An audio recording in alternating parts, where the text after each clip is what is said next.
in the dial, turn it loud. Miami's pride, make us proud. CanesWear crew, you hear the crowd. Hurricanes ain't backing down. Every play, every score, raising bets and raising roar. Rocking orange, green galore. All for one and one for four. We got FTSN, taking names, win it again. Broadcast fam, till the end. Tune in, now let's begin.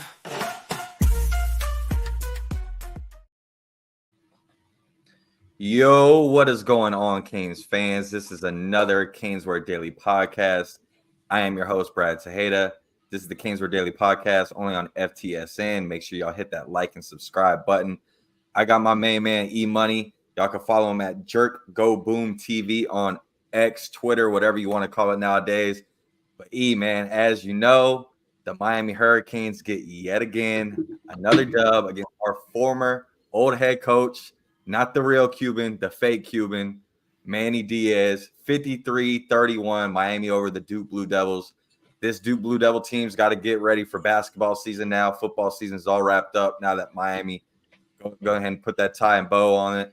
But man, what was your initial thoughts on this game, E? I would love for Miami to play a complete football game. It would make my heart smile. I'd die happy, man, if we could play a complete football game.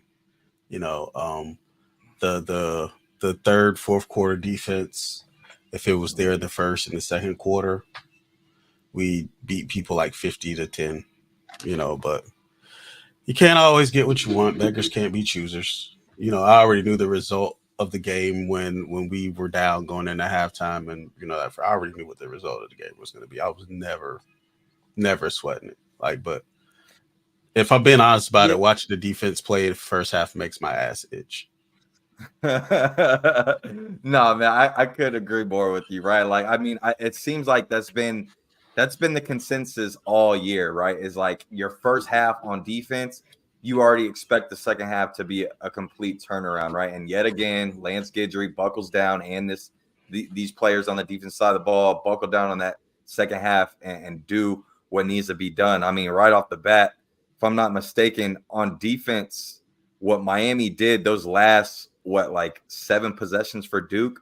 Last 7 possessions for Duke on offense ended up being interception, field goal, punt, interception, fumble, punt. So kudos to Lance Guidry and this defense for, like you said, buckling down yet again in the second half. You know, you saw it in the Cal game. You saw it in VT. You saw it in South Florida as well, early second quarter, moving on. Unfortunately, guys, this is just the way college football is. And I kind of tweeted this out earlier the other day that, look, there isn't a dominant team in college football right now like the Alabama before, right?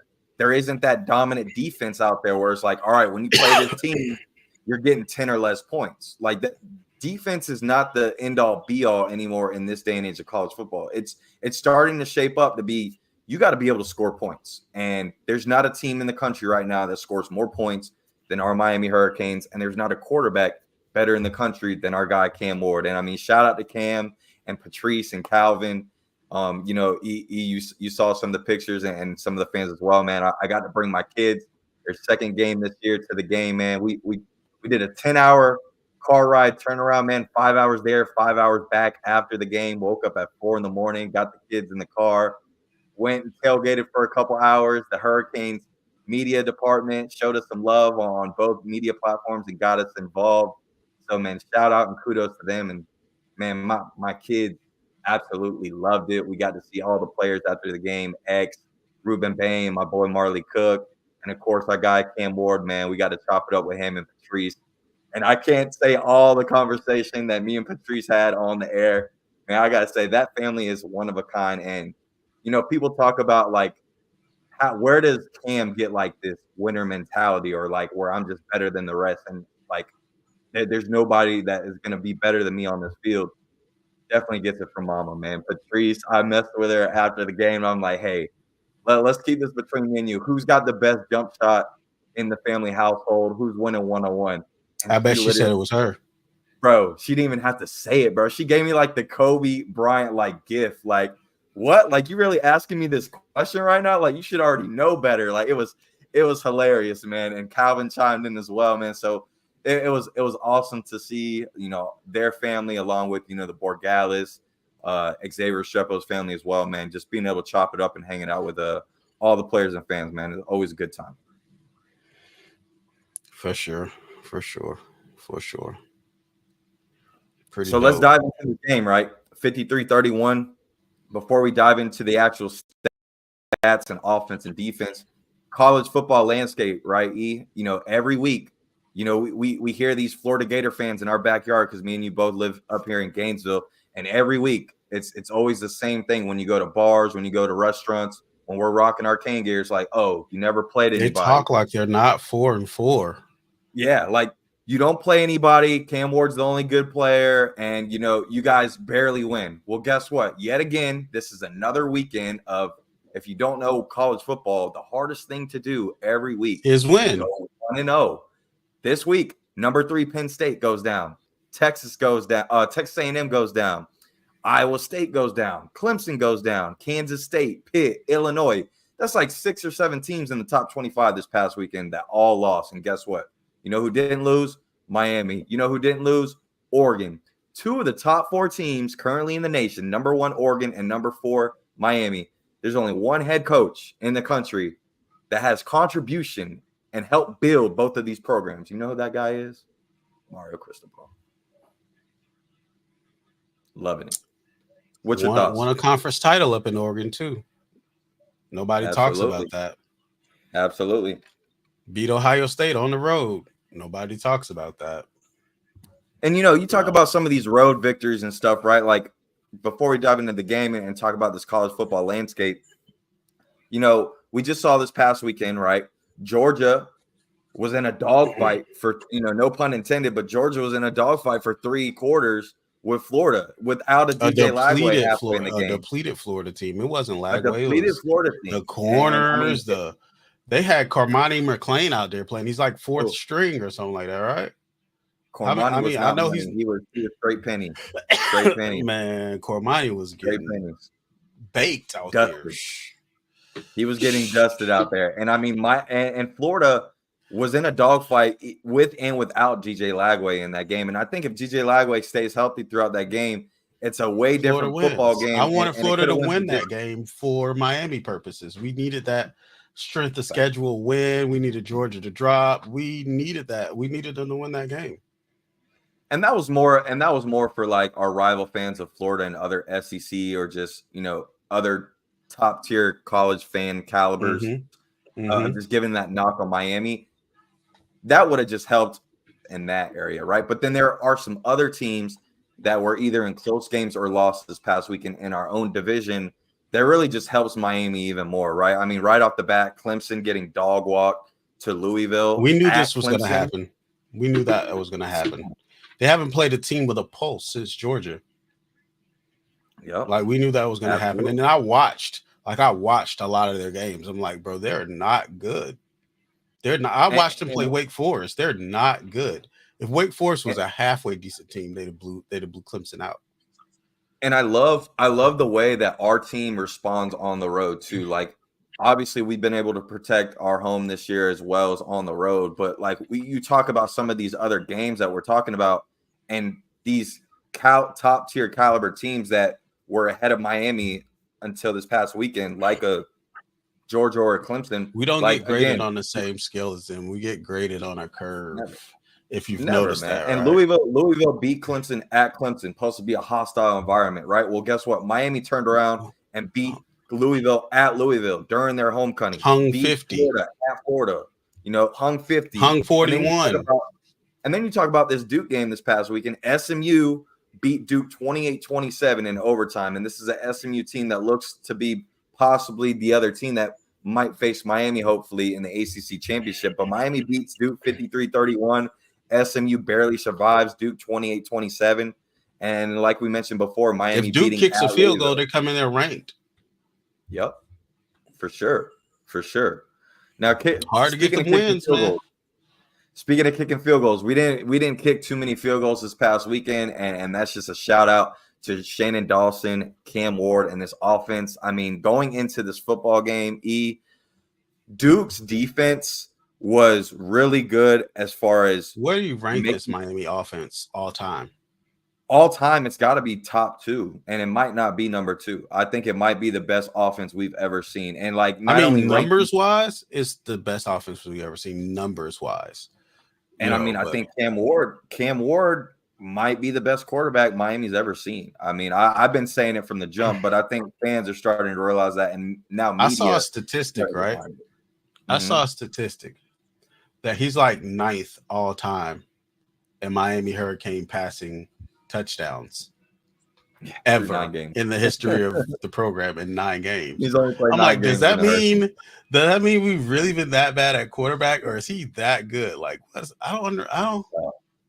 Listen, that he is that good because Duke. I mean, I said this before we played this He's game. on pace for 50. Duke's defense, like we literally hit a complete switcheroo on what Duke's defense was known for coming into this weekend. Duke was known for stopping the pass at the run. They were second worst in the ACC at stopping the run, and they were one of the best teams in the nation at not only stopping the pass, but also in the turnover margin, right? We won the turnover margin, which was part of the reason why we won the game. We won the turnover margin 4-2. Late in the game, we created a lot of turnovers on the defensive side of the ball.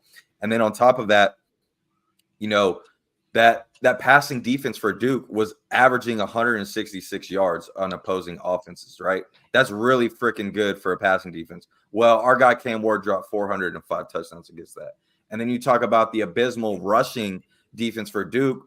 Well, they actually shut down Miami for the most part. I mean, we only had like 150 or 160 rushing yards, if I'm not mistaken. So kudos to Duke for stopping the run. But again, like we've said before, I don't know if 160 yards is exactly stopping the run, but I mean, compared to what Miami's used to doing, I would say yeah. And I mean, the game plan that was going into this game, I think all in all, 160 yards is still a good day at the office for rushing. I'm sorry, hard. I mean, yeah. I'll take it. But what we're used to seeing, right? You're used to seeing Damian Martinez, Fletcher, at least each getting a tutty, right? Fletcher had the early touchdown early on. Right. Other than that, was just a Lofton rushing touchdown. Right. But I will say this, like you are going into a game like this knowing that the defense was trying to make you one-dimensional, and it just proves our point yet again. This is a team that you cannot strategically go into and saying, all right, we're going to stop one side of your offensive game and hope that you don't work out on the other end of it. It's just not going to happen. You want to stop the run, we're going to pass. You want to stop the pass, we're going to run. There hasn't been a team in the country that's been able to figure out being able to stop both. And on the flip side, we have yet to figure out how to have a complete football game, to your point, right? And I think that just goes. We'd be the most dominant team in college football if our defense played 4 quarters like they played the second half. Like, bro, it wouldn't even be close. And people don't realize, bro, that Shannon Dawson literally has not opened up this playbook at all. This has been such a vanilla play calling through 9 weeks. Except for that screen and go was a pretty nice play call. Like when he called out, I was like, ooh. Yeah, that and the VTech game. VTech had a couple of nice calls as well. Yeah, I was like, great play call. Better throw, but great play call. Because I was looking for the screen. Yeah. So they were looking for the screen. Speaking of looking, I'm gonna talk about a play that stood out to me, and I brought this up on X, and a lot of people didn't realize this, and it confirmed after the game, and then obviously later on, talking to Cam's dad too, it was confirmed as well. No looking pass from Cam Ward to Xavier Strepo's touchdown. That was the record-breaking reception. Oh, I saw that. No, I saw that. That was a no look. Oh my goodness, filthy, bro! Like absolutely filthy. That's why the safety was frozen like that. Oh my god, it was like you could see his head like just literally at one angle, and the ball was going in the other. And then obviously Calvin said after the game that he was talking to Cam about it, and he brought it up. And man, I'll tell you one thing. I don't know if it's going to be a hot take, but Cam's going to be the number 1 pick. You say what now? I don't know if this is a hot take, but Cam's going to be the number 1 pick. I don't think it's a hot take at this point. Yeah, I really. Oh, okay. I'm just. Yeah. I mean, you really don't. Every week, I said it to my friend. And this is a bunch of Ohio, like the country watches Cam Ward. Like all I do is get texts from opposing teams fans. Like my Ohio State firms, like every week Cam Ward does some shit where I'm like, what just happened, bro? Every week he was like, it never fails. Every week he does something that's I'm like, he was like, bro, honestly, if college football knew what Cam Ward was going to be this season at Miami, he would have gotten $10 million to go somewhere. I was like, yeah, he would have got a bag. And look, as great as it is to see what Cam Ward's doing this offense, and again, I keep trying to tell fans, if you have the opportunity to get to a game and watch this man in person, you need to do it because we gotta take every moment and every week for granted, man, because we're probably never gonna see a guy like this No, uniform. Generational guy. But what this is gonna do is it's gonna help generations moving forward and believing that you could be that guy that makes a difference. Because before, you know what Cam Ward is doing right now? He's telling every number one player in the transfer portal, no matter the position, if you come to Miami, you can change your life in a season. Hey, CJ Bailey, line one, homegrown for Chaminade Madonna. He's doing his We almost got him off on signing day. Yep. People don't know how close he was to coming on signing day. Listen, could you imagine? I mean, I don't want to talk about the future too much yet because we gotta embrace what's going on right now. But could you imagine if we go after CJ Bailey after this season? He comes to Miami early on, and then you got someone like Jeremiah Smith at Ohio State, and you never know what happens to Ryan Day and that offensive staff after this year. He would have been putting generational numbers in this offense. Jeremiah Smith will probably have a band right now. Oh man. Well, I tell you who is getting close to that is our guy Xavier Strepa, bro. You can't. Yeah, he's 150 off, maybe. Bro, 8 catches, 146 yards, and 3 tutties, and should have had 4. He dropped one in the third or fourth quarter, if I'm not mistaken, that he had, and as soon as he hit the ground, it dropped. But bro, this dude just continues to ball out, man. Kudos to him and the fam. How close is he to the Biletnikoff? That's the thing, bro. They just don't give him enough love, bro. They look at his size and his measurables, but then they don't actually physically. He is one of the few players, especially at the wide receiver position. He's less than 150 away from 1,000. He's 150 yards away from 1,000-yard season. He's about to hold with 3 games left.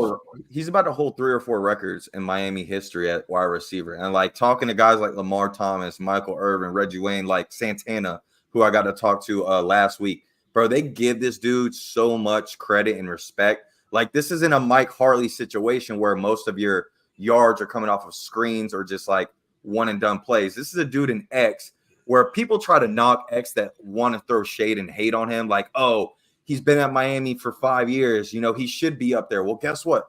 Through those 5 years, how many OCs has this man gone through? How many quarterback changes has this man gone through? This is like fourth OC, right?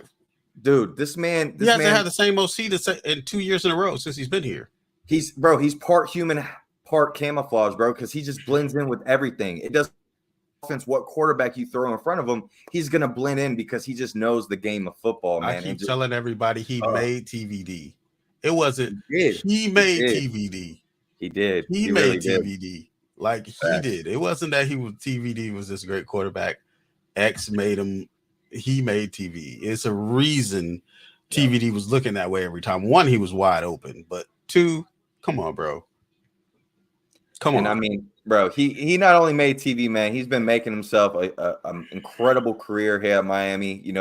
Every home game that I go to, for the most part, I get to sit like 1 or 2 rows from his fam, and then just being able to see them on Saturday, after he had that last catch, and seeing, Jamie and his mom as well. And just, man, it was good to see. And then chopping it up with him after the game, man, I pretty much told him straight up, bro. I'm like, look, you are a great football player, one of the best Miami Hurricane wide receivers ever. But what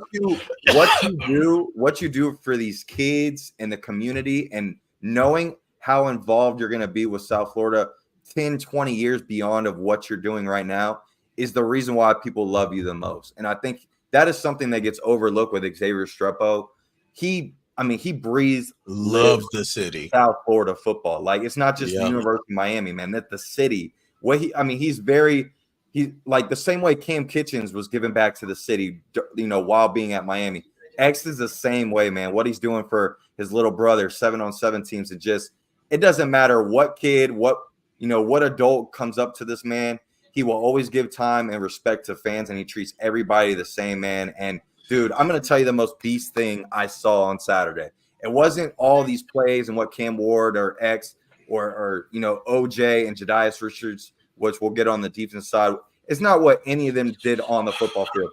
This man, after the game, he came out the locker room, right? And I was right next to his parents and his family and his little brother. This man came out the locker room with his record-breaking football. And this man just tossed it to his little brother. Like, it was like his car keys, like, after a long day, bro. Like, and just threw them on the couch type thing. Like, here, bro. I'm not even worried about this football. This is for you. Like, that is some boss G stuff. Like, he doesn't care about the That's record. how the team is built. Yeah, like Cam said, I don't care about no Heisman. I want to win a national championship, bro. Exactly. And like, I'm gonna be honest with you, bro. And you've heard this from me before. I said getting to Charlotte and winning the ACC would be my season goal, and I'd be cool with that. But hearing Cam say I won a national championship, now it's natty or bust. You know what I mean? Yeah. Now, and looking at the landscape, it's doable. It's not like pie in the sky or nothing. It's not like we're going to get into the playoffs and run into BYU and go, oh, we probably hang 50 on them too. I don't see a defense in college football we could put 50 on. I agree, but you want to talk about championship caliber, we are going to have to step up a little bit on the defense. We keep bringing up, defense. I want to get on the defensive side of the ball. Right off the bat, we talk about that first half and the adjustments we made in the second half, thankfully, but just the head scratching moments, the play that there was like trips left and it was like third and 7 or 3rd and 4, like a crucial down. And we had Kiko, one-on-one with either a slot receiver or running back, and it was one-on-one. And I mean, bro, Duke's OC that first half literally had our number. I mean, the red zone, the plays they were calling in the red zone, and then just finding the mismatches between Kiko and De'Ani Hill. They knew the guys that they needed to go after, and they did just that, especially in the first half. So, I mean, kudos to them.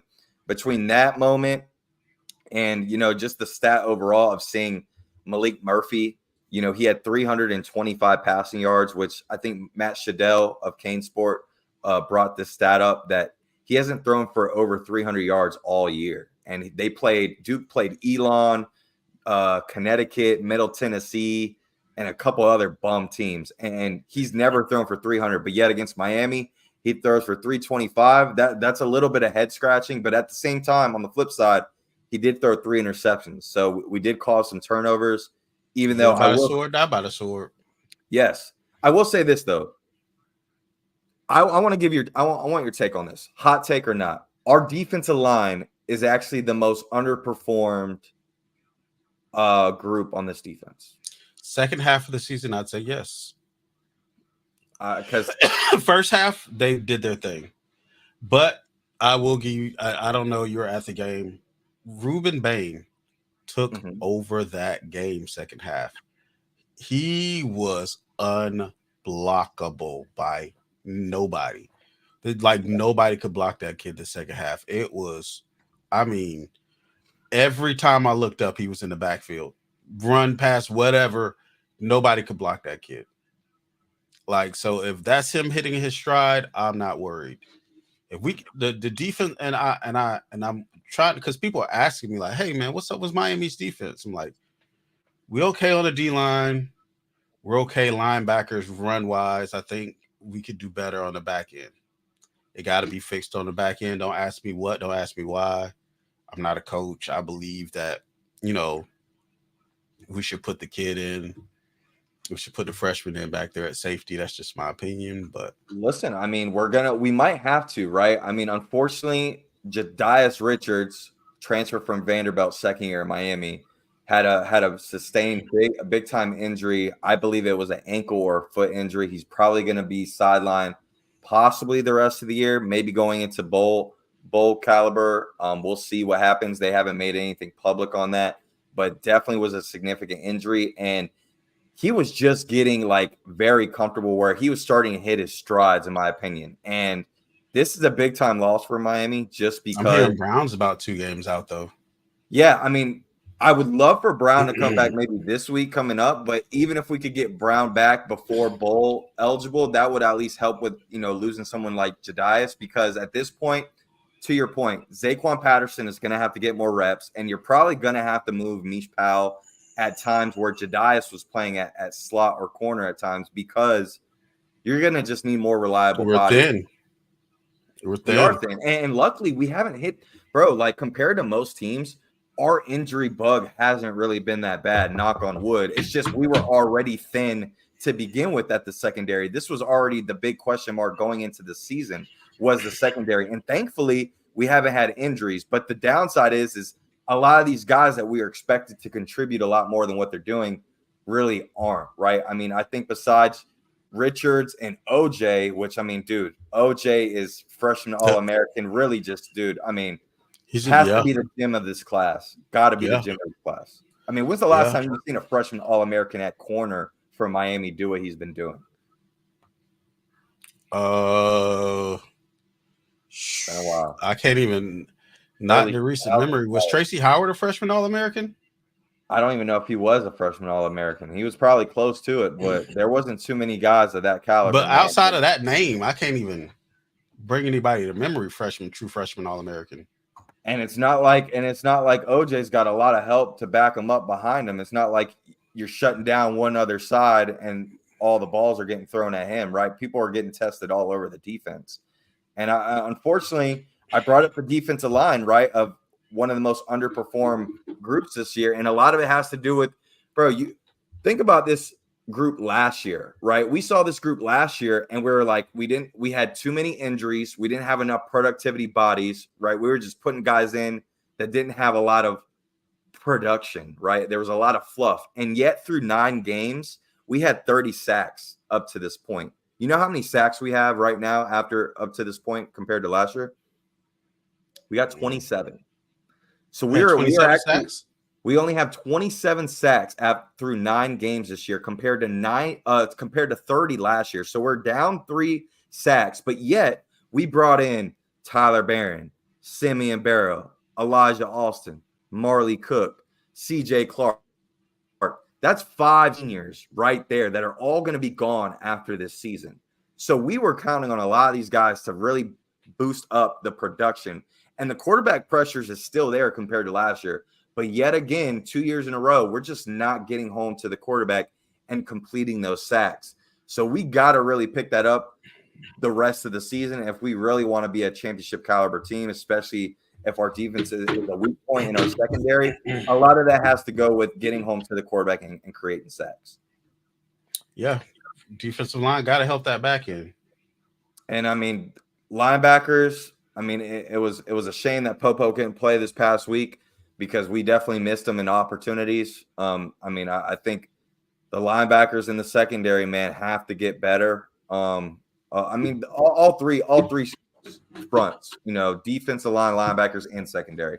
Everyone's got to perform a little bit better on the defense side of the ball. But, hey, last 7 possessions for Duke, you hold them to, only 3 points. So you got to give Lance Guidry and this defense credit for that. And luckily, you look at the remaining season that we have, we're not going to be facing any crazy offenses, in my opinion. Maybe Georgia Tech this upcoming weekend if Haynes King ends up playing this offensive line. Do you know they've been holding them out for this game? Oh, of course. We're everybody's Super Bowl. We're everybody's Super Bowl. But Target on your back, top 5. Georgia Tech has one of the most underrated offensive lines in the country, I would say. They limit sacks for Haynes King. I will say that they're one of the top teams in the country as far as allowing sacks on Haynes King. And he's a guy that's mobile, can make some plays in the pocket and be very shifty. I mean, we've had issues with those type of quarterbacks. Tell you what, if it wasn't my daughter's birthday this weekend, I'd probably be going to Atlanta. Man, if I wasn't going to Texas, I would definitely be there as well. You going to Texas this weekend? Yeah, I'm leaving on Wednesday, man. I'll be at Texas Wednesday through Sunday with the wifey, man, and going to see some fam. So we'll be over there for that. So I'll be watching the game from Texas. I'll probably order something, stay home this weekend. I mean, I had the birthday party like later in the day, but I was gonna go out and watch the game and drag you out, but you ain't even gonna be here. See, our schedule's like, you know what I mean? Nah, man, schedule's a little messed up, man. Thankfully, Because I'm glad. normally I'm working on weekends. I'm glad we got the extra hour on Sunday, man. I needed that with that 12-hour car ride and everything with the kids, man. It was a long day, but it was well worth it, bro. Monday morning, I woke up with the kids, took them to school, and they were fighting over the pictures we got printed over the weekend. Yeah, those need to be made into acrylic or something and hung on the wall. Yeah, I got a canvas already made of one of them, man. But they were fighting over pictures, and Christian asked to play "It's All About the You, Uncle Luke" on the way to school today. So That's it was dope. it was a good weekend all in all, man. They're So gonna be lifetime Hurricane fans just because of that. Just because of, I remember going to Hard Rock when I was a kid. You know what I mean? dude, my dad took me to the same things that I'm starting to take my kids to, man. So I appreciate every moment of it, man. And it's good that you get the love back from the fans and some of the players and family as well, man. So it's always a great time at Hard Rock, whether it's home or away, man. So I can't wait for Charlotte though. And I told everybody, man, I was like, I booked my room in Charlotte in we both July. did. We both I was did. like, yeah, I booked mine in July. That was like in July. I'm like, yeah, in July. Hey, I man, had no doubt. We hadn't played it down. I had no doubt. we got the receipts to prove it, man. Yeah, I had no doubt. I was like, I paid $90 a night for my room in Charlotte. They're probably like 300 now. Yep. I think I Yeah, paid 103 for a hotel that's 0.3 miles away from the stadium, man. So when you believe early and you see everything come, right, I had no doubt. I had zero doubt, bro. So, I mean, and like I said, bro, I might have to break the bag. We go to the national championship. I might have to give old Discover a call. Like, hey, bro, listen. Put your boy on the payment plan or something, man. You know what I mean? Well, hey, speaking of payment plans, you got to make sure you go over to CanesWear.com, 2655 South University Drive, Davie, Florida. They got all your Hurricane, Dolphins, Florida Panthers, Inter Miami, Miami Heat, Marlins, all your special needs that you need for the games. And hey, man, it's November. December's right around the corner. You know you got to get you some nice vintage reversal starter jacket. I know I'm getting mine. Yep. Hey, man, we've been talking about Charlotte. Last time we were in Charlotte against Clemson, it was very cold. Was freezing. I had my starter jacket on then, and I'm definitely going to be having another one on if we end up making it to Charlotte by any means. So make sure you get your starter jackets. They got a ton of great stuff. I mean, between the starter jackets, and as you know, we took care of business 2 weeks ago against Florida State, so you could get your own state champion shirts as well. So please make sure you go over to 2655 South University Drive in Davie, Florida, if you're in the area. And if not, you can always go on CanesWear.com for all your needs. So shout out to Brett and the fam for that, man, as always. But yeah, man, 53-31. Another big-time win for Miami. We're now ranked number 4 in the nation. We got Georgia Tech on the docket coming up this weekend. And as y'all know, it's a big game for Georgia Tech. Like E mentioned, they had Haynes King out this past week. So you know they're going to treat this like their Super Bowl. It's their homecoming again.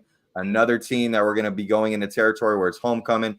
And I believe they're going to be coming out with different uniforms this upcoming weekend for Georgia Tech. So they got a little bit more to play for. But, hey, so does Miami. Mario does not forget moments of the past, whether it was Florida State, whether it was VTech, whether it was Florida this year. And he's definitely not going to forget the Georgia Tech game that happened last year with the knee. You know he's not going to forget. So I expect us to come in on all cylinders and prepare for this team like it's any other team and continue to go 1-0. What's your thoughts and what are you looking for this Georgia Tech matchup? I want a complete game. That's it. That's all I'm asking for. Complete game. Yeah, I mean, complete game and a win. Complete game. I want to continue. I want some sacks. You know, you're going to be going up against a mobile quarterback in Haynes King who's going to be testing your defensive line in some areas. I want to see us pursue the quarterback and limit the missed tackles. We got to get better at tackling, and Yep. when we get that first tackle Yep. in the backfield, you got to be able to Yep. wrap them up and get that sack. It's always the second or third guy that ends up getting them, and by that point, they're already 2 yards ahead of the line of scrimmage trying to run or throw the ball. So I want to see that pick up, and we got to limit the big plays, man. It seems like every game we Get some always safety help on that 1-on-1 with those linebackers in coverage. Got to, man. Got to. I mean, bro, I just want a complete game, 10-0. Go on our bye week, get healthy, go and blow the doors off Wake for senior day. You know, I don't know if it's going to be senior day or senior night, whatever. Go up to the dome, you know, kick their ass and get on to Charlotte. You know what I mean? I think we got to continue to try to stay as healthy as possible. You're seeing other colleges, programs out there hit that injury bug, and thankfully we haven't got hit that much yet. And what I do like though is in third and fourth quarter, you're starting to see other guys get in the game, and we're not losing production. Right? You talk about the third and fourth quarter adjustments in games on defense, but people also got to realize when they watch the tape, third and fourth quarters, those defensive linemen that I brought up, the 5 and 6, veteran guys we got out of the transfer portal, you're not seeing those guys all the time in the third or fourth quarter. You're seeing, a Booker Pickett. You're seeing a Cole McConaughey. You're seeing a Justin Scott. And these guys Booker are not Pickett first sack this weekend, first career sack this weekend. And didn't miss that. The family DJ Pickett didn't miss that either. So he's the only player I want out of his class. That recruiting. He's the only player I want out of his class, DJ Pickett. Recruiting is going to pick up here shortly, man. No doubt about that. We're on the rise, and we're going to be in good shape. Yeah, he's the only player I want out of his class, DJ Pickett. I would love to have another safety to match with Patterson back there next year. Yes, Patterson. I think these next couple weeks we're going to find out how good Patterson is going to be, and I think he's got a bright future. Yeah. I want us to have an all-world defense next year, like so we don't have to have an all-world offense. That's my only. We have an all-world offense, and I love it. But I would love to. I'm a defensive guy, and I love to have an all-world defense. So, I'll tell you what, man, it's incredible to see this offense, man, like score points within a minute and 30 seconds at any given moment. Like you can never less count than on a minute team. Sometimes, yeah. You can never count on this team simply because of Cam Ward in this offense. And this was probably the most complete. This is the most complete game that the offensive line had this past weekend. I mean, we're probably going to play the holes that opened up in the running game, and then just the pocket openings for Cam Ward, just being able to stand there for 5 to 10 seconds, and they were counting that in the broadcast, right? Go back and look. They were what? They're like, oh, this play was 8 seconds long. This play was 10 seconds long. They were counting it all game. They were counting it. Yeah, man. O-line did tremendous stuff, man. We haven't missed a beat, man, and I'm liking what we're seeing. But hey, we got to get Clemson. I was praying to get Clemson in the ACC title game because they're trash. But we'll probably end up against the SMU Hurricanes, and it'll be a track meet, Or unless Pitt, we completely. I'm not worried about Pitt much either. SMU is probably the only good team in the ACC right now, outside of us, and they're not even. And bro, like watching Brashard Smith at SMU right now, like who would have thought to put him at running back though? Everybody that watched him at Palmetto, it's just we just for some reason, you already had 4 or 5 running backs back there between Chaney. We keep 4 or 5 running backs back there though, and they were getting injured. It's just like we never put Brashard Smith back there for some reason, and I think a lot of it just had to do with Shannon Dawson trying to put some more faith in the quarterback and trying to get them to believe in themselves. And I think that is something that he doesn't ever have to worry about with Cam Ward. And, that was one thing that he's been talking about in pressers. Like, hey, there's been times where Cam Ward does some silly stuff. Obviously the cross his body interception early in the game against Duke this past weekend. He's had some shaking, head moments, but you got to take the good with the bad. And all in all, the great thing about Cam Ward and what Shannon Dawson talks about each week in pressers is that he can make those mistakes, but he bounces back from them very quickly, and he has that memory where it's gone right after that. And that's one of the hardest things to do with coaching quarterbacks is getting them to forget and just move on. You know, them being in a rut from a mind standpoint of not being able to move forward. That's something that Cam Ward never has to worry about. You can't teach that, you though. gotta love it. Correct. You can't teach it. I love this team. I watched the cinematic recap earlier, and I just love this team, man. I just love this team. I don't know. And mind you, in 2017 when we went 10-0, I went to every game. Bro. It didn't feel like this. It didn't feel like this. I love this team, man. And 2017 was special. It was fun. It was fun to go. It was fun to, to watch and go through. But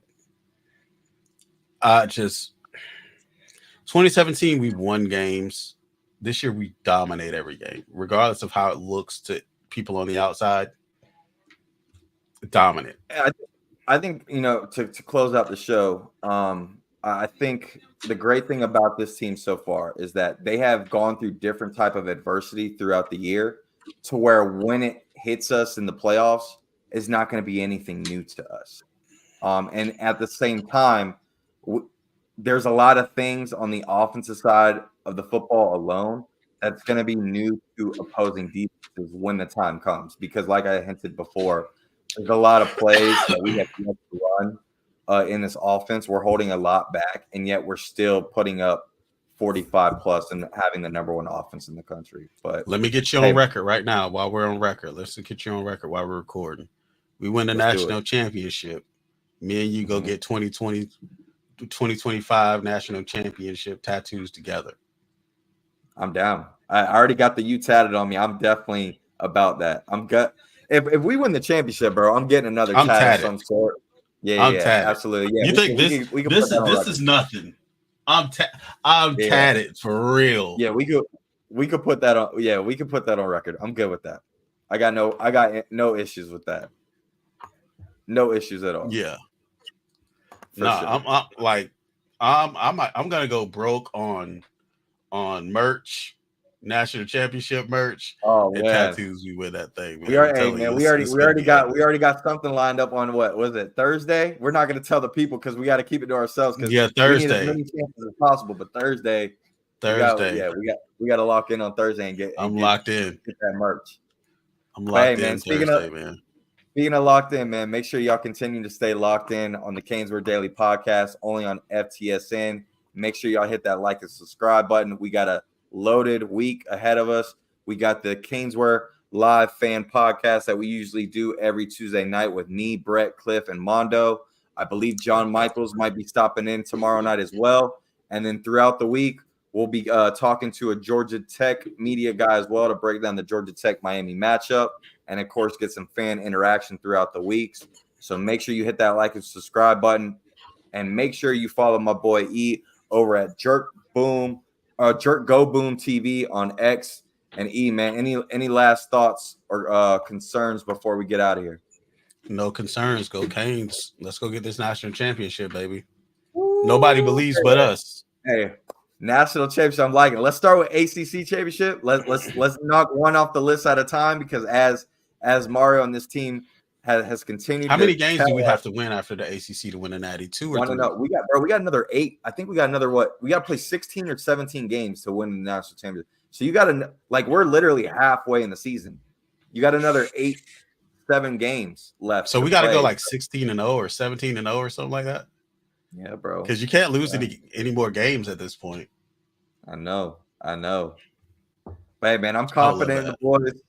And I need fans to continue to support, whether it's home or away. Make sure you travel if you can, man. One thing about this Miami fan base, we've proved all this year that we travel. And we're traveling. We're already set up. Man. We're already set up for Charlotte, baby. We're traveling. We're already set up for Charlotte. So make sure y'all book it.